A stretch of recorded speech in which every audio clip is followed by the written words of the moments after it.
Chers amis, bonjour. Je voudrais dans ce cours vous présenter une Mishnah des Pirkei Avot. Une Mishnah qui est importante importante dans le contexte dans lequel nous vivons, mais également dans tous les contextes, de toutes les époques. Vous allez comprendre tout de suite de quoi il s'agit. Rabbi Hanania Segan HaKohanim Omer. Rabbi Hanania, le chef de Kohanim, disait Eve mitpalel bishloma shel malchut. Prie continuellement pour la paix du royaume. Chez les malé moraa, car s'il n'y avait pas sa crainte, ish edreu chaim berao. Chacun mangerait vivant, avalerait vivant son prochain. Donc, cette Mishnah-là, elle est à la base, vous l'avez compris, de la prière pour la République que nous lisons chaque Shabbat à la synagogue et de ce sentiment citoyen qui anime chaque juif et qui n'est aucunement incompatible avec l'importance de la Torah et les mitzvot. C'est certain. C'est-à-dire qu'un juif qui se trouve en France ou qui se trouve dans un pays quel qu'il soit est à la fois juif mais à la fois citoyen du pays dans lequel il est. Et donc, là, Rabbi Hanania nous dit, il faut prier, pas seulement pour la communauté dans laquelle nous sommes, mais également pour le pays dans lequel nous sommes intégrés. C'est-à-dire que ce qui se passe dans le pays, ce qui concerne sa politique, ce qui concerne son économie, ce qui concerne sa bonne marche, ne nous est pas indifférent. En réalité, cette idée se trouve déjà dans la Bible, avec le prophète Jérémie qui écrit au chapitre 29 du même livre, des versets 4 à 7, « Ainsi a parlé Éternel, le Dieu d'Israël, à tous les exilés que j'ai laissés emmener en Babylone. Bâtissez des maisons, habitez-les, plantez des jardins, goûtez leurs fruits. Prenez des femmes, engendrez des fils et des filles pour qu'ils leur naissent des enfants, et que pour vous vous multipliez là et que vous ne diminuez pas. Recherchez la paix pour la ville dans laquelle je vous ai exilé, et priez-vous pour elle vers l'Éternel, car votre paix dépend de la sienne. » Donc de tout temps, les prophètes, comme nos maîtres, nous ont dit, bien que nous n'avons pas la possibilité d'habiter en Eretz Israël avec le Beth Amikdash, avec le temple de Jérusalem reconstruit, et donc avec le service de Dieu fonctionnant pleinement, car rappelons-le, le service de Dieu fonctionne complètement tel qu'il est inscrit, tel qu'il est prévu dans la Torah, avec le culte des sacrifices, avec le temple de Jérusalem, avec ses règles de pureté et d'impureté.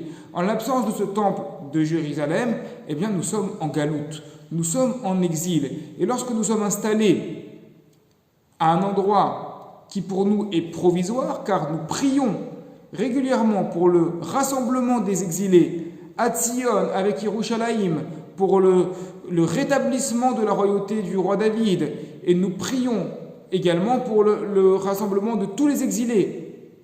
Mais en attendant, nous sommes parmi des nations, nous sommes dans un État qui est assez loin, et la question est comment devons-nous nous comporter vis-à-vis de ces lois. Je parlais tout à l'heure d'actualité, je dis bien d'actualité car effectivement, durant la crise du coronavirus, il y a eu des indications, il y a eu des directives qui ont été données par l'État, qui ont été données par les rabbins. Et si vous remarquez bien, les directives qui ont été données par les rabbinim correspondent complètement aux directives qui ont été données par l'État quant au fait de faire attention à sa personne, quant au fait de participer à ce qui se passe dans le pays et d'obéir aux mesures qui ont été émises, d'autant plus que ces mesures ne sont pas contraires à la Torah, évidemment. Sinon, le problème est différent et peut-être parfois plus délicat. Maintenant, dans la Mishnah que nous venons de lire et dont je voudrais parler aujourd'hui, il y a plusieurs questions qui se posent. Donc, rappelons brièvement le contexte de cette Mishnah. Rabbi Hanina vit à l'époque du second temple de Jérusalem, puisqu'il est Sagan à Kohanim. Il est responsable des Kohanim, donc ça veut dire que le temple n'est pas encore détruit à son époque. Mais il va quand même assister à sa destruction. Donc, il semble que son enseignement se décline à l'époque romaine, à une époque où nous sommes quelques années avant la guerre entre Rome et Jérusalem, où déjà il y a des tensions très très fortes entre Rome et les Juifs au premier siècle de notre ère. Donc c'est l'Empire qui occupe la Judée, et malgré tout, Rabbi Hanina dit « prie pour que ça se passe bien ». Pourquoi?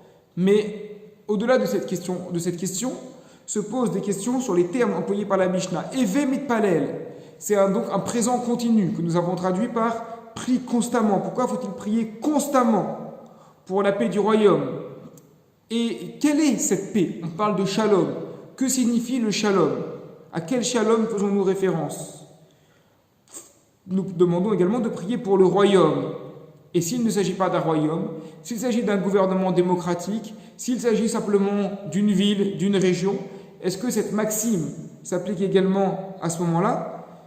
Quant à la motivation qui est inscrite, car s'il n'y avait pas sa crainte, l'homme avalerait vivant son prochain. Est-ce simplement une cause pragmatique? On veut une autorité forte qui empêche un développement anarchique? Et jusqu'où faut-il prier? Jusqu'où cela va-t-il? Alors nous allons répondre à toutes ces questions dans les minutes qui suivent. D'abord, nous allons rappeler ce qu'enseigne le Rav Eliyahu Zichrono Livracha dans son livre magistral qui s'appelle Le Monde des prières. Il écrit « L'humanité d'aujourd'hui éprouve plus que jamais la nécessité de réapprendre à prier. Les déceptions que l'humanité a subies par l'échec de sa civilisation n'est pas la seule raison qui l'incite à rechercher à nouveau la source transcendante des vérités éternelles. L'appel angoissé de l'innombrable multitude, conduite au bord du désespoir par l'incertitude du temps, s'élève ardemment vers les cieux, implorant aide et miséricorde du Dieu des pères, dont les hommes sont éloignés. Ils recherchent Dieu et demandent que leur soit indiquée la voie qui mène jusqu'à lui. » Il faut réapprendre à prier. Vous allez me dire, c'est très difficile aujourd'hui, en cette période de confinement. Alors, lorsqu'on fait la prière à la maison avec les enfants qui sont à côté, effectivement, avec les enfants à la maison, c'est très difficile de prier, c'est très difficile de se concentrer. Lorsqu'ils font du bruit à côté, c'est quelque chose de difficile. Donc, réapprendre à prier, c'est compliqué. Et nous espérons que nous puissions très bientôt ouvrir nos synagogues et pouvoir se retrouver et comprendre à quel point ces synagogues nous ont manqué d'ailleurs. Là, je fais un peu hors sujet par rapport à la Mishnah, mais je pense que ce sont des choses qui sont importantes. Et se dire, mais finalement, nous avons tellement langui nos synagogues, il faut maintenant réapprendre à prier dans nos synagogues, notamment en s'empêchant de parler, de discuter pendant la prière pour vraiment pouvoir se concentrer avec la chance d'avoir le Echal devant nous. Souvent, lorsqu'on languit quelque chose durant longtemps, on ne se rend mieux compte qu'après à quel point cette chose est importante. Donc, premier point, c'est donc la prière. Cependant, la prière, il y a deux sortes. On va dire, il y a tefila, et il y a bakasha. Ce dont parle le Rav Eliyahu, pour l'instant, je dirais que c'est plutôt une bakasha. Demander des choses à Dieu. Se tourner vers Dieu pour demander quelque chose. Mais le terme de tefila, il y a une très belle explication sur ce que signifie la tefila du Rav Shimshon Raphaël Hirsch, donc a vécu au 19e siècle en Allemagne et qu'on qualifie de père de l'orthodoxie moderne, de la néo-orthodoxie. Il explique que le terme tefila se rapproche du terme pilel qui signifie le jugement. Le juge, dit-il, introduit la justice, la vérité divine dans les rapports litigieux. Il laisse cette justice pénétrer et maîtriser tous les points de l'affaire en question et forme ainsi une harmonieuse unité de ce qui était en train de se disloquer par manque de justice. La réalisation en soi de ce processus s'appelle hitpalel. La forme verbale hitpalel signifie prendre ce qui est intrinsèque à la vérité divine, en imprégner toutes les aptitudes et toutes les dispositions de notre être, et trouver ainsi en Dieu l'unité de toute existence. C'est-à-dire que pour le Rav Shimshon Raphaël Hirsch, il va le dire lui-même, la tefila juive n'est pas ce qu'on appelle au sens commun une prière, dans le sens je prie Hachem de m'accorder quelque chose, mais la tefila va être plus une sorte d'introspection, dans le sens que nous allons lire un texte, nous allons prononcer des mots, et en prononçant ces mots, en lisant ce texte, nous allons essayer d'intégrer cette idée-là, d'intégrer l'idée que nous prononçons. Pour prendre un exemple concret, dans la prière de la Hamida, par exemple, on va prier pour la Refoua Shelema. Eh bien, on prie pour la Refoua Shelema pour la bonne santé de tout le monde, même des gens que nous ne connaissons pas. Eh bien, au moment où nous prions, au moment où nous annonçons cela dans la Tefila, dans la Hamida, dans la prière journalière, eh bien, on doit se convaincre soi-même, que nous désirons effectivement la réfoua shelema pour tous, et pas uniquement pour nous-mêmes, et pas uniquement pour nos proches. Lorsque nous demandons le rétablissement du service des sacrifices à Jérusalem, est-ce que nous en avons vraiment envie?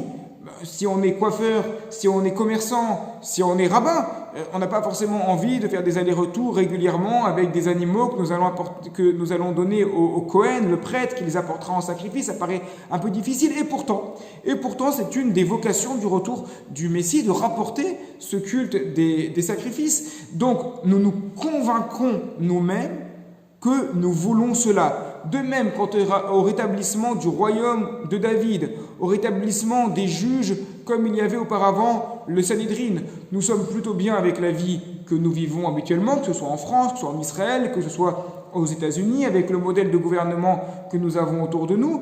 Bien qu'on se plaint souvent, malgré tout, on s'en sort pas si mal, mais il ne faut pas oublier que ce à quoi nous aspirons en tant que juifs, c'est le rétablissement du royaume de David. Et nous prions pour ça 3 fois par jour dans le royaume, dans la tefila, dans la prière journalière.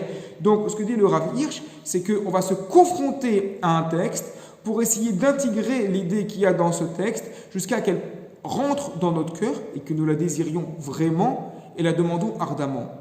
Par conséquent, lorsque dans la Mishnah nous disons Eve mitpalel bishloma shel malchut, prions pour la paix du royaume, nous ne devons pas simplement demander d'une manière extérieure que ça se passe bien dans le royaume, qu'il y ait la paix, qu'il y ait la sécurité, mais nous devons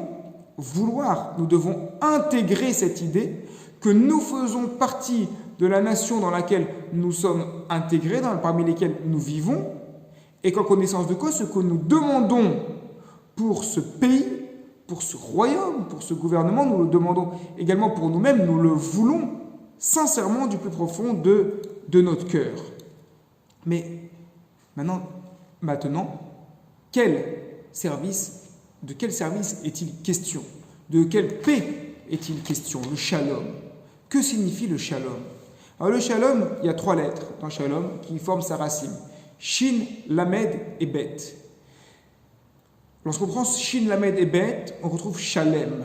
Shalem, ça veut dire complet, complétude. C'est un thème qui est très souvent défini par le Maharal de Plague, la Shlemut, la complétude. Le but de l'humanité, le but de l'homme, le but de la personne, mais le but également de tout le peuple d'Israël, c'est de parvenir à la complétude, être complet, être entier. La plénitude s'acquiert de différentes manières. Alors, on voit par exemple que Hillel nous enseigne dans les Pirkei Avot, premier chapitre, Mishnah 12, soyez parmi les Talmidim, les disciples de Aaron, donc le premier grand prêtre, le Kohen Gadol, aimez la paix et poursuivez la paix. Et les commentateurs relient la paix ici à la cessation des disputes. Ils rapportent des midrashim dans lesquels on voit que Aaron allait voir les gens lorsqu'il y avait une dispute, en essayant de calmer les choses, de rapprocher l'un avec son frère. Mais il cite également d'autres midrashim dans lesquels on voyait que lorsque quelqu'un faisait une transgression vis-à-vis de Dieu, Aaron allait le voir pour essayer de lui faire teshuva, pour essayer de le pousser au repentir, de lui faire regretter sa faute. Ça veut donc dire que le shalom a 2 aspects. Un premier aspect qui est dirigé vers les gens et un deuxième aspect qui est dirigé vers Dieu. Il ne peut pas y avoir de shalom avec uniquement une unité parmi les hommes, mais une tension vis-à-vis de Dieu. C'est la tour de Babel dans laquelle tous les hommes se sont réunis, tout le monde était dans la hardout, dans l'unité la plus complète, mais ils se sont pris à Dieu. Je me rappelle il y a quelques années, au moment des débats qui ont précédé la loi sur l'adoption du mariage homosexuel, le Rav Zizek de la Yeshiva des étudiants à Paris m'avait fait part d'une réflexion qui est écrite dans le traité Choulin du Talmud à la page 92, dans laquelle il est écrit que les nations ont de tout temps réussi à conserver 3 principes fondamentaux. L'un d'entre eux est de ne pas écrire des actes de mariage entre hommes. Et Rashi explique bien que même si l'homosexualité avait été quelque chose de toléré parmi les nations, ça n'a jamais été mis en place en tant qu'institution, qui est un principe évidemment qui est contraire évidemment avec le judaïsme. C'est-à-dire qu'on parle bien du rapport entre la société Et Dieu, même si les individus vivent dans l'unité, dans le shalom entre eux, mais que la société, d'une manière institutionnelle, s'oppose à Dieu, nous ne sommes pas dans un état de shalom. Pour qu'il y ait le shalom, il faut obligatoirement une paix vis-à-vis des gens et une paix vis-à-vis de Dieu. Donc ça, ce shalom, donc quand on prie pour le shalom du royaume, lorsqu'on prie non seulement pour que cela se passe bien entre les gens, qu'il s'agisse de juifs ou de non-juifs, mais on prie également pour que le royaume lui-même, par l'intermédiaire de ses représentants, puisse prendre des décisions qui soient en accord avec la législation des Noachides, la législation universelle pour l'humanité, et qui donc aillent dans le sens de Hakadosh Baruch Hu, qui aillent dans le sens de Dieu. Et ça, c'est quelque chose, je pense, dont nous n'avons pas forcément conscience. On s'imagine souvent qu'on prie pour la paix du royaume, pour que tout se passe bien, et on confond quelque peu le mot shalom avec le mot qui signifie paix, avec le mot shalva qui signifie tranquillité. Mais il ne s'agit pas simplement d'être tranquille et ensuite tout ce qui se passe ne nous concerne pas. Non, il s'agit de s'inquiéter. Pour cela, il s'agit de se préoccuper des sujets également sociétaux. Alors parfois on ne peut pas changer le monde, très souvent on ne peut pas changer le monde. En revanche, qu'est-ce qu'on peut faire? On peut prier pour que les décisions qui soient prises soient des bonnes décisions. Mais donc on dit « Eve mitpalel bishloma shel malchut » prie continuellement pour la paix du royaume. On a parlé de royaume. Alors qu'est-ce que c'est ce royaume? Selon les commentateurs, le royaume et le roi ne sont pas des termes interchangeables. Ça veut dire que chacun va désigner une réalité différente. Le royaume inclut le roi, mais il inclut également les princes, il inclut également les conseillers qui participent à l'administration de la cité et à l'établissement de la justice. C'est notamment le commentaire du Tosfot Yom Tov et du Midrash Shmuel sur notre Mishnah. Donc la prière ne concerne pas la tranquillité des gouvernants. On ne prie pas pour que le président de la République ou les ministres puissent être dans une tranquillité parfaite, puissent avoir les meilleures vacances du monde, mais on prie pour que les rouages de l'État se déroulent pour le mieux, et pour cela on inclut donc le roi, ses princes, ses conseillers, c'est-à-dire tous ceux qui peuvent avoir une prise de décision qui est importante. Aujourd'hui, on remarque avec la question du confinement, puis la question future et très proche, Bezrat Hashem, du déconfinement, qu'il y a une petite passe d'armes entre l'État et les maires, et effectivement certains maires il y a des pouvoirs, c'est tout simplement le principe de la décentralisation qui passe sur le plan des régions, sur le plan des départements et sur le plan municipal. En ce moment, ce qu'on remarque le plus, c'est sur le plan municipal. Par exemple, là, à l'heure où j'enregistre ce cours-là, il n'a pas encore été voté si à partir du 11 mai, le masque sera obligatoire dans l'espace public pour tous. Cela le sera certainement. Malgré tout, des maires ont déjà pris l'initiative de dire qu'au niveau municipal, le port de masque sera obligatoire. C'est donc que lorsqu'on parle du malchout de manière générale, lorsqu'on prie pour le malchout, on ne prie pas seulement pour un concept vague, mais on prie pour les organes d'administration concrets de la cité, ce qui inclut la mairie, ce qui inclut le conseil régional, le conseil départemental, et ainsi de suite, pour donc, toutes les administrations, que les administrations puissent fonctionner correctement dans l'intérêt de tous, et également on a dit que ces décisions qui soient prises puissent aller dans le sens de ce qui est désirable selon le point de vue de la Torah. Donc, en ce qui concerne le culte, de nos jours, on voit bien que la politique à l'égard des cultes peut varier d'un endroit à l'autre. Par exemple, ce qui concerne le menu des cantines scolaires, est-ce qu'il peut y avoir des menus spécifiques pour des élèves de telle confession, oui ou non? Eh bien ça va dépendre de la mairie et pas du gouvernement. Donc chaque commune va décider comment cela va se passer dans sa commune. Donc vous voyez bien que lorsqu'on nous demande de nous impliquer par la prière, mais j'ai envie de dire pas seulement, lorsqu'on nous demande de nous impliquer, c'est par rapport à ce qui se passe dans notre monde, dans notre société. Notre société, il y a des décisions qui sont prises sur le plan national, mais également des décisions qui sont prises jusqu'à une échelle moindre. Et là, on doit tous s'impliquer à notre niveau. On peut même aller encore plus loin, prendre l'exemple d'un conseil syndical qui va prendre des décisions pour pour tous les copropriétaires, pour toute la copropriété, eh bien, il y a des décisions parfois qui peuvent porter préjudice aux juifs, notamment lorsqu'il s'agit de rajouter des sonneries automatiques, électroniques, lorsqu'il y a des lumières qui s'allument toutes seules, qui posent des problèmes lorsqu'on est chômeur Shabbat, lorsqu'on respecte le Shabbat, c'est difficile de rentrer dans les appartements, dans les immeubles avec des conditions comme ça. Donc on va aussi s'intégrer à ces copropriétés, on va aussi évidemment prier, mais donc à la fois pour les gens, pas seulement dans une optique communautaire, car nous ne sommes pas que communautaires, nous, en tant que personnes qui croyons en Dieu et qui respectons ce que Dieu nous demande, nous voulons le bien pour tout le monde, et pas seulement pour notre communauté, donc nous prions pour la paix, pour la bonne administration de tout le monde, et en même temps pour nous-mêmes. Donc il y a beaucoup d'éléments qui se rajoutent et qui sont inclus dans cette prière, dans cette Mishnah des Pirkei Avot. Le dernier point, car s'il n'y avait pas sa crainte, l'homme avalerait vivant son prochain. Il est certain qu'un gouvernement fort garantit la justice. Un gouvernement fort protège les intérêts de ceux qui sont considérés comme faibles contre les puissants qui voudraient user de leur influence pour dépasser la loi. Mais un gouvernement corrompu, qui est soumis aux aléas de l'opinion publique ou qui est victime de dissidences internes, va plus difficilement assurer l'équité entre ses sujets. Dans l'histoire, on a vu effectivement qu'il y a eu des soulèvements, parfois de villageois au Moyen-Âge, contre les communautés juives.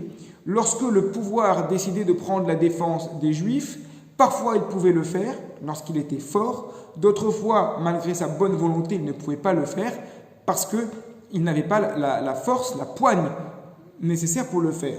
Ce qui est derrière cela, c'est la crainte de l'anarchie, en réalité. Tous les empires qui se voulaient forts et incontestés ont pris comme symbole l'aigle.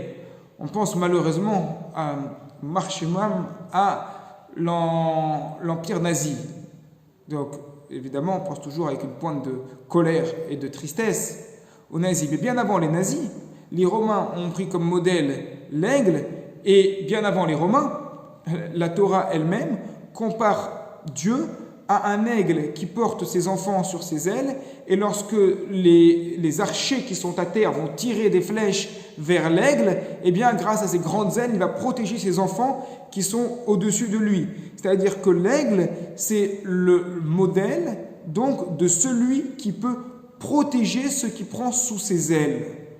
Donc on prie que le gouvernement puisse faire rétablir l'ordre. Et lorsqu'on voit effectivement que parfois dans certains quartiers, dans certains endroits, l'ordre n'est pas respecté, eh bien on doit prier pour que ça change. On doit prier pour que le gouvernement puisse faire appliquer les directives qu'il veut faire, parce que derrière cela, l'écroulement d'un gouvernement, qu'est-ce qu'il y a derrière? Il y a la crainte de l'anarchie.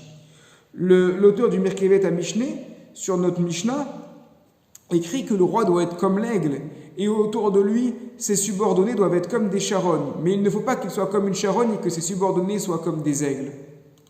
Il ne faut pas qu'il soit trop soumis aux aléas de l'opinion publique. Il ne faut pas qu'il ne fasse preuve de faiblesse. Parce qu'au bout d'un moment, l'État risque de s'écrouler, et si la structure qui est en haut tombe, eh bien, elle va tomber sur qui? Elle va tomber sur ceux qui sont tout en bas, ceux qui sont tout en bas. Et ceux qui sont tout en bas, qui ce sont les minorités. Alors là, effectivement, oui, nous serons touchés. Parce que la communauté juive est peu nombreuse en France, et la communauté juive bénéficie très souvent, malheureusement, heureusement, elle bénéficie de protection, policière notamment, des renseignements. Lorsqu'il y a eu l'opération Sentinelle, et qui existe encore d'ailleurs, il y avait les soldats qui étaient devant les écoles juives, devant les synagogues, et ils le sont encore parfois d'ailleurs. Heureusement dans un sens, malheureusement parce que si on a besoin de ça, ça veut dire qu'à côté de ça, nous sommes des cibles, et ça c'est très triste, mais nous devons prier pour que tout se passe bien. Il ne s'agit pas de faire du zèle à l'excès, il ne s'agit pas, en aucun cas, il ne s'agit de prendre parti pour tel ou tel parti politique. Je dirais que ce n'est pas le rôle du rabbin. ce n'est pas le rôle de la religion, mais c'est d'espérer que tout se passe bien, d'espérer qu'il puisse y avoir une harmonie dans le pays dans lequel nous sommes, et ce donc pour plusieurs raisons. Premièrement, pour Dieu, c'est-à-dire que le pays puisse prendre des décisions qui aillent dans le sens des lois noachides, de l'esprit de la Torah qui est universel. Deuxièmement, pour toute la population, parce que nous voulons le bien des autres, nous cherchons le bien des autres. Et troisièmement, pour nous-mêmes, c'est-à-dire pour que les Juifs puissent vivre tranquillement là où ils sont, qu'ils puissent vivre en sécurité, mais surtout puissent pratiquer correctement leur religion, que nous puissions pratiquer correctement notre religion. Pour l'instant, il est vrai, si nous ne pouvons pas nous rassembler dans nos synagogues, ce n'est pas du tout en raison de problèmes qui sont liés à des problèmes politiques, mais c'est à cause des questions sanitaires. Donc, pour l'instant, la première prière que nous allons faire, c'est que Akadosh Baruch Hu puisse nous débarrasser très rapidement du Covid-19. Que les malades puissent guérir, que nous puissions garder la santé, que nous puissions très rapidement nous réunir dans nos synagogues et nos maisons d'études dans lesquelles nous pourrons refaire cette prière pour la République, s'inspirant de cette Mishnah des Pirkei Avot. Je vous souhaite à tous une bonne semaine et à très bientôt.